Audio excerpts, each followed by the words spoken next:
She said it like a dare. "We have to open our marriage," she announced, standing barefoot in our living room like she was offering dinner options. "And I already found my first partner," she added, gesturing without shame toward my brother, who sat smugly on our couch. "You can watch or you can leave." I left, but not in the way she expected. We met in college. She was lightning in a bottle, sharp, unpredictable, electric in every way. I was quiet, calculated, the man who studied the board long before making a move. She said I made her feel safe. I believed her. Through 7 years of marriage, layoffs, cancer scares, her father's stroke, I stayed. I held her hand as she sobbed in hospital hallways. I sold my motorcycle to fund her graduate school tuition. I memorized the subtle tremble in her hands that always came before she told the truth. I knew her tells, and that day, she didn't tremble, which told me everything I needed. She'd rehearsed her lie so many times, she believed it.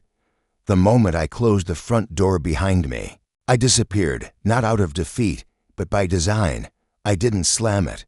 I didn't yell. That would have made me predictable. Instead, I drove 5 miles, parked the car, and began deleting myself from our shared existence. I shut down credit cards, changed passwords, updated login credentials, moved my savings into an account in my name only, liquidated stocks she never knew existed, froze every joint asset. By midnight, I was in a hotel.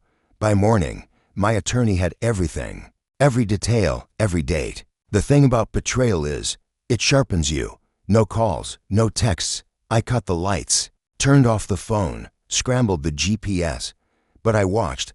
Cameras I'd installed months earlier, meant to protect us from break-ins, had taken on a different purpose. They became my eyes. She thought I'd break. He thought I'd stay quiet. I watched them toast wine in the kitchen I paid for. I saw her wearing the shirt I bought her on our honeymoon. I watched my brother strut through my house like it had always been his. I took notes, captured screenshots, logged recordings, stored every moment in quiet precision. On the 5th day, her mother called, crying, shaky voice. There had been an incident. She was in the ICU. They didn't know if she'd wake. I kept my tone even. "What happened?" "She was at home, with someone, your brother. They'd been drinking. Something happened. She slipped, hit her head on the marble counter." Silence. I let it stretch. "She was screaming for you," she added, barely whispering, "right before she passed out." That was the first time I smiled. The hospital room was white, cold, sterile, like her. Tubes down her throat, beeping monitors filling the space. My brother stood in the corner, red-eyed, jaw clenched. He opened his mouth to speak. I walked past him. "Is this what you wanted?" I whispered into her ear. "A new beginning?" Her hand didn't move. Neither did I. She survived, barely. But the damage was done, in more ways than one. I gave her time. Time to recover. Time to stare at the ruin she created. Time to realize I wasn't coming back. I let her sit inside the home she'd infected and watch it decay. Then I moved. The first strike was financial. She tried to access our joint accounts, all frozen.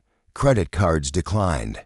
The lease renegotiated under my name only. On a Thursday, she received a certified letter. Divorce papers, grounds, adultery, attached, time-stamped videos, photos, and a spreadsheet tracking every purchase she made during the affair. Lingerie, hotel stays, groceries, all on joint funds.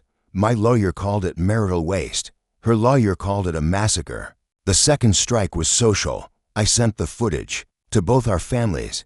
No explanation, just undeniable evidence. Cold, calculated. My parents were crushed.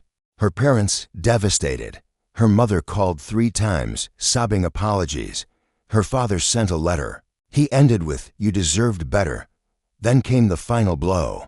My brother worked for a tech startup, one with an inflexible ethics clause. I sent an anonymous tip to HR, the videos, the dates, and a fabricated invoice showing he used company equipment for personal business. He was fired within a week. Apparently, when you sleep with your brother's wife on camera, in a house funded by misused marital assets, companies tend to take issue. He found me at the hotel, eyes wide, desperate. "I didn't mean for it to happen like this, man." She said, "You weren't enough, that you were cold." I was calculating, I said. There's a difference. Then I closed the door in his face. She reached out a month later, not with an apology, not really. Just a voicemail. Her voice cracked, uncertain. I know I hurt you, but you disappearing like that. It destroyed me. I played it twice. Then deleted it. No reply. I moved cities. Took a new job. Built a new life. I don't talk about them much, not because I'm not over it, but because I am. That's the part they never saw coming. They thought I'd burn with them, but I didn't. I left the fire behind and lit it beneath their feet instead. I won the moment I realized I didn't need to raise my voice to be heard. I just needed to vanish and let the silence scream in my place. They say revenge is best served cold. I prefer it silent, with witnesses.